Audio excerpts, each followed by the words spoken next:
طبعا اللقطه اللي قدام منكم ديت احمد سيد زيزو زعلان قوي اللي هو ما خدش احسن لاعب، وازاي حارس مرمى جنوب افريقيا هو اللي ياخدها، ونزل ستوري هكذا ودور الكاف ودور المظلوميه اللي الزملكاويه دايما عايشين فيه، والصياح اللي شغال من امبارح. تعال نشوف ارقام ده، وهل الكاف ظلموا ولا ما ظلموش؟ نشوف ارقام ده وارقام ده وانتوا اللي تحكموا.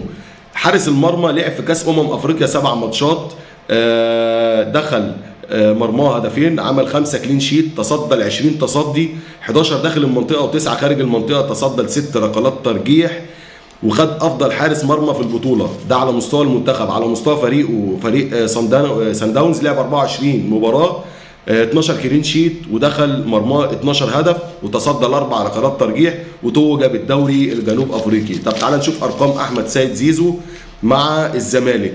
لعب 33 مباراه، ساهم في 22 هدف، سجل 13، صنع 9. البطولات اللي حصل عليها مع فريقه كونفدراليه وسوبر افريقي الغير مصنفين. يعني ايه غير مصنفين؟ البطوله بتتاخد، او الاحسن لاعب بيتاخد بمعايير.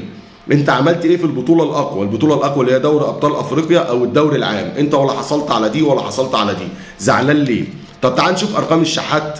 بلاش ارقام الشحات، هنطلعها من اللعبه خالص. انت زعلان ليه؟ هم ظلموك في ايه؟ انت احسن لاعب في مصر على دماغنا، انما بلاش الصياح اللي انتوا فيه ده، وبطلوا دور المظلوميه اللي انتوا عايشين فيه. ابعتها له.